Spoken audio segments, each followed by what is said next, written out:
अस्सलाम वालेकुम नाज़रीन, आपने पंजाबी के अंदर एक मुहावरा सुना होगा कि बंदर दे हथ माचिस आ गई तो उन्हें पूरे जंगल ਨੂੰ ਅੱਗ ਲਾ ਦਿੱਤੀ। ये मुहावरा बिल्कुल फिट बैठ रहा है आजकल जो अमेरिका के अंदर सिचुएशन चल रही है और वहां डोनाल्ड ट्रंप साहब की जिस दिन से हुकूमत आई है, जिस दिन वो सदारत की कुर्सी के ऊपर विराजमान हुए हैं, वहां से अजीबोगरीब किस्म की आवाजें आ रही हैं, अजीबोगरीब किस्म के फैसले उनके जो है वो सामने आ रहे हैं। सबसे पहले तो उन्होंने इमदाद बंद कर दी तमाम तर ममालिक की, उसमें पाकिस्तान भी शामिल था। फिर हमारा जो हमसाया मुल्क भारत है वो कुछ उम्मीदें लगाए बैठा था डोनाल्ड ट्रंप से कि वो आएंगे और उनके साथ बड़े अच्छे उनके ताल्लुकात हो जाएंगे। तो फिर उन्होंने ये किया कि भारत के तमाम तर जो वहाँ लोग थे अमेरिका के अंदर, उन्होंने एक फौजी तैयारी के अंदर उनको बिठाया और बड़ी तसल्ली के साथ उनको भारत जो है वो बिठा दिया। तो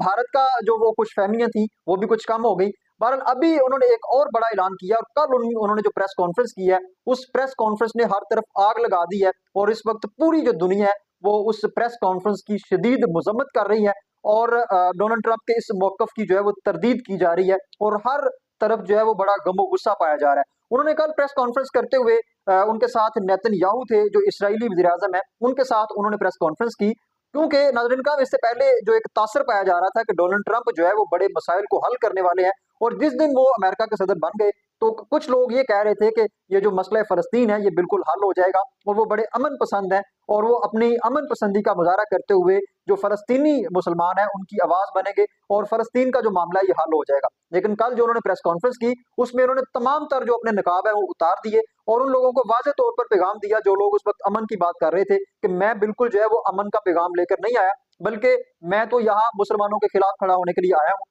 और उन्होंने नेतन्याहू के साथ जो है वो प्रेस कॉन्फ्रेंस करते हुए कहा कि हम जो फ़लस्तीन का शहर गजा है उसको दोबारा से रीबिल्ड करेंगे और वहां से फ़लस्तीनियों को जो है वो निकाल देंगे। और फिर बाकायदा तौर पर उन्होंने उन ममालिक के नाम भी लिए जिन ममालिक को उन्होंने बाकायदा तौर पर कहा कि आप फ़लस्तीनी मुसलमानों को जो है वो पनाह देंगे। उनमें एक मिस्र डेफिनेटली सर फहरिस्त है। उन्होंने कहा कि मिस्र जो है वो इन फ़लस्तीनी जो पनाहगज़ीन है इनको पनाह देगा। तो हम इस पूरे शहर को यानी कि गजा के शहर को दोबारा से रीबिल्ड करेंगे, यहाँ बड़ी बड़ी बिल्डिंग्स बनाएंगे और इस शहर को जो है वो पुरअमन बना देंगे।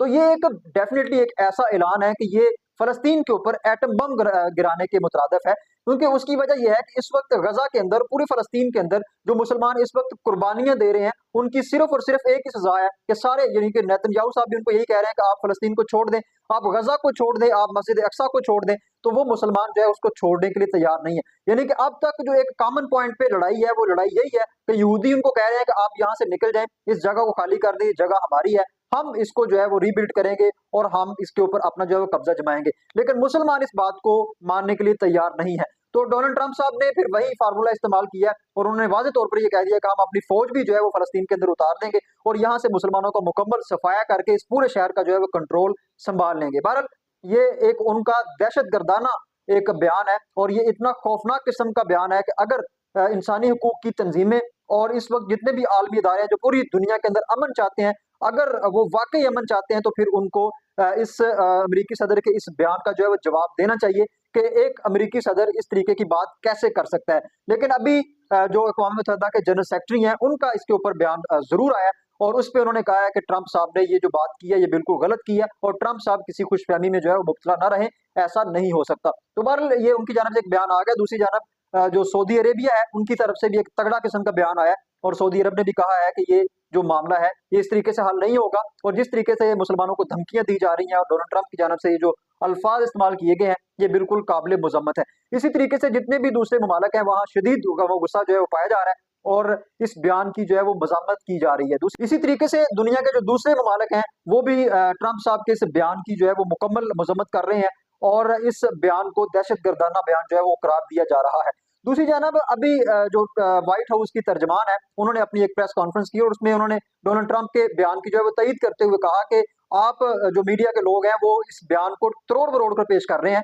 असल में डोनाल्ड ट्रंप साहब जो है वो वाकई अमन के दाई हैं, अमन चाहते हैं और वो चाहते हैं कि ये इस वक्त जो गजा की सूरत हाल है, जो खंडर बना हुआ है, वो इसको दोबारा रीबिल्ड करके पुरअमन शहर बना दें। तो डेफिनेटली उसमें उन्होंने ये भी जिक्र किया कि वो चाहते हैं कि थोड़ी देर के लिए जो फ़लस्तीन के मुसलमान हैं वो यहाँ से निकल जाएं, यहाँ से जो है वो हिजरत कर जाएं। जब इस शहर को हम मुकम्मल रीबिल्ड कर देंगे, अमन यहाँ कायम हो जाएगा, तो फिर ये दोबारा यहाँ आ जाए। यानी कि अब एक और गेम करने की तैयारी की जा रही है और व्हाइट हाउस की तर्जमान ने उस गेम की तरफ इशारा भी कर दिया है कि अब मुमकिन तौर पर मुसलमानों को इस बात के ऊपर मजबूर किया जाएगा और ये मुज़ाकरात करने की कोशिश की जाएगी कि आप यहाँ से कुछ देर के लिए चले जाएँ, बाद में हम इसको जब रीबिल्ड कर देंगे, शहरों को तमाम शहर आबाद कर देंगे, तो फिर आप यहाँ जो है वो आ जाइएगा। तो डेफ़िनेटली ये जंग इस बात की है कि मुसलमान वहाँ से निकलने के लिए तैयार नहीं है और मुसलमान कहते हैं कि ये हमारा इलाका है, हम यहाँ के जो है वो रिहायशी हैं, हम अपने मुल्क को कैसे छोड़ सकते हैं। ये तमाम तर मुसलमानों का जो है वो मुतालबा है। बहरहाल ये थी अब तक की सिचुएशन जो हमने आपके सामने रखी, इस मामले को कीनली हम कवर करेंगे और जैसे ही इस हवाले से कोई